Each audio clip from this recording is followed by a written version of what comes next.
Hello दोस्तों, नमस्कार। स्वागत है आपका आज की इस क्लास में, जहां पर हम लोग पढ़ने जा रहे हैं ओटीपी के बारे में। ओटीपी क्या होता है, कैसे आती है, कैसे यूज करते हैं और इससे फायदे और नुकसान क्या क्या हो सकते हैं, इन सारी चीजों के बारे में आज की इस क्लास में बहुत अच्छी तरीके से पढ़ने वाले हैं। तो दोस्तों चलते हैं आज की क्लास में और बिना देरी करे हुए स्टार्ट करते हैं। ओटीपी क्या है?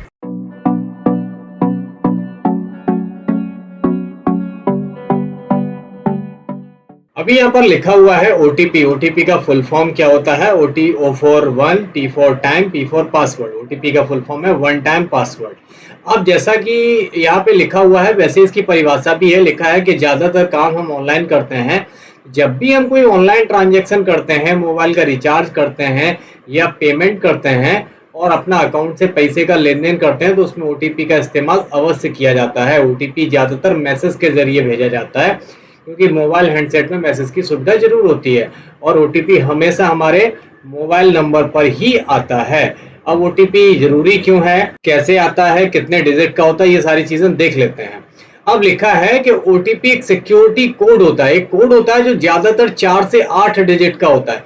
कम से कम 4 अंक का होगा और ज्यादा से ज्यादा 8 अंक का होता है। इसका फुल फॉर्म है वन टाइम पासवर्ड। पता चल जाता है उसके नाम से कि सिर्फ एक बार यूज होने वाला पासवर्ड है। जो इसका कोड है वो सिर्फ एक ही बार यूज हो सकता है। इसका मतलब है कि इसे एक ही बार इस्तेमाल किया जा सकता है और एक वेरिफिकेशन की विधि है, जिससे यह प्रूफ होता है कि जिस काम के लिए ओटीपी आ रहा है वह काम सिर्फ आप ही कर रहे हैं और कोई नहीं। अभी भाई जैसे मैं लेन देन कर रहा हूँ, मैं किसी पे पेमेंट कर रहा हूँ, किसी दुकान को पेमेंट कर रहा हूँ या शॉपिंग कर रहा हूँ, तो भाई मेरे मोबाइल पे ही ओटीपी आएगी, तो उससे डिसाइड हो जाएगा कि भाई जिसका मोबाइल है वो पेमेंट भी वही कर रहा है।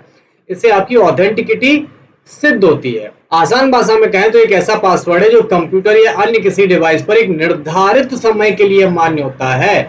समय सीमा समाप्त हो जाने के बाद आप ओटीपी का इस्तेमाल नहीं कर सकते हैं, क्योंकि ओटीपी की एक वैलिडिटी होती है 2 मिनट, 5 मिनट, 10 मिनट या 15 मिनट तक आप उसका इस्तेमाल कर सकते हो। उसके बाद वो ओटीपी बेकार हो जाएगी, फिर से आपको उसको रिसेंड करना पड़ेगा। इसलिए इसे कहा जाता है वन टाइम यूजेबल पासवर्ड है, सिर्फ आप एक बार यूज कर सकते हो।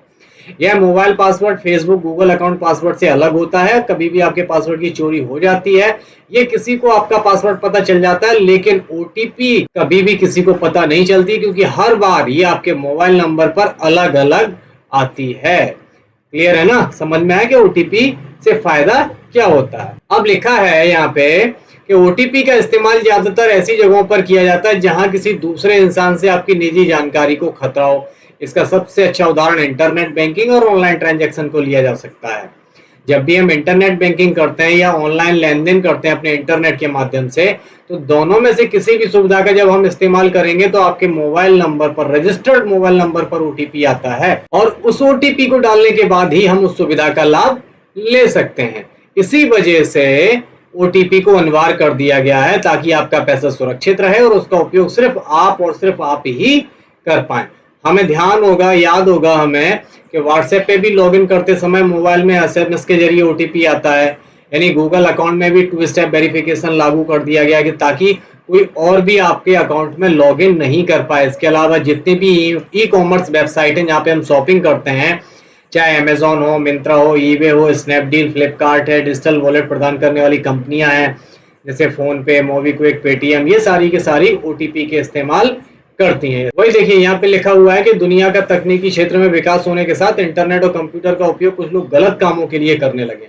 भाई पढ़ाई होती है, ज्ञान होता है, तो उसका हमने शुरू से ही पढ़ा है कि हर चीज के 2 कॉज होते हैं, for a good cause, for a bad cause. कुछ लोग गलत उसी पढ़ाई को गलत कामों में इस्तेमाल करते हैं, तो ऐसे गलत कामों को साइबर क्राइम कहा जाता है। ऐसे अपराधों को रोकने के लिए ओटीपी का इस्तेमाल करते हैं। अभी जैसे जब हम पासवर्ड बनाते हैं तो कभी हम अपना नाम बना देते हैं, डेट ऑफ बर्थ बना देते हैं, अपना मोबाइल नंबर बना देते हैं। ये पासवर्ड आसानी से गैस करे जा सकते हैं कि भाई आपका क्या होगा। जैसा मेरी डेट ऑफ बर्थ है 8 अगस्त, तो मैंने बना दिया भाई रवि @8 अगस्त 8080, है ना? तो ये सबको पता चल जाएगा, जिसको मेरा डेट ऑफ बर्थ पता होगा वो आसानी से गैस कर लेगा। तो ये सारी चीजें खतरा होते हैं हमारे अकाउंट के लिए, इसलिए हमारा अकाउंट पूरी तरह सुरक्षित नहीं रहता है। इसलिए हम लोग ओटीपी की सहायता से और सिक्योर बना देते हैं, क्योंकि ओटीपी हर बार नए क्रम में जनरेट होकर आता है, हर बार एक नया ओटीपी मिलता है। इसके फायदे क्या हैं ये देख लेते हैं। लिखा है कि सिक्योरिटी बढ़ जाती है। जब भी हम ओटीपी का इस्तेमाल करते हैं तो हमारी सुरक्षा को परत को बढ़ा देता है।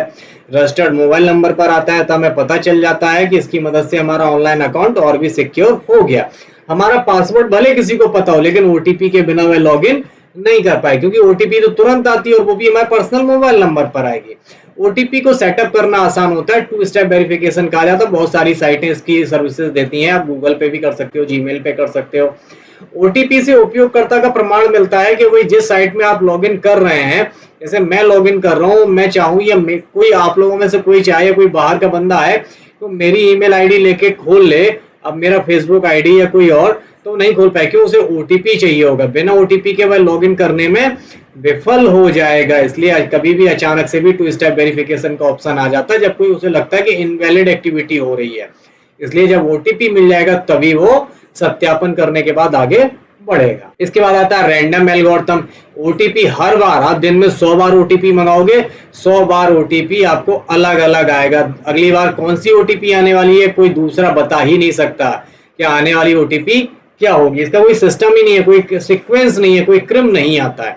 हैकिंग से बचाओ। ओटीपी से हम हैकिंग से बच सकते हैं। हमारा पासवर्ड यूजर नेम तो निकल सकता है, लेकिन ओटीपी कभी भी कोई भी नहीं निकाल सकता है। बहुत इंपॉर्टेंट चीज है, कॉल के दौरान ओटीपी नहीं आता। अगर आप फोन पे बात कर रहे हैं उस समय आपको ओटीपी नहीं आ सकता है, आपको फोन काटना पड़ेगा तब ओटीपी आएगा। ऐसा क्यों होता है? क्योंकि कॉल के जरिए अगर आपका मोबाइल हैक कर लिया हो तो वो मैसेज भी उसी के पास पहुंच जाएगा जिसने आपका मोबाइल हैक किया। इसलिए कॉल के दौरान कभी भी ओटीपी नहीं आता है। अगला इंपॉर्टेंट चीज है, ओटीपी की सुविधा फ्री है। ओटीपी के लिए आपको शुल्क नहीं देना पड़ता है, इसलिए इसका इस्तेमाल जरूर करना है। तो समझ में आया ओटीपी कितनी इंपॉर्टेंट चीज है, कितना फायदा होता है। तो उम्मीद करता हूं दोस्तों आपको ओटीपी की सुविधा, ओटीपी के फायदे, ओटीपी से मिलने वाली सिक्योरिटी समझ में आ गई होगी। मिलते हैं अगली क्लास में, तब तक अपना ख्याल रखिए। टेक केयर, गुड बाय, जय हिंद।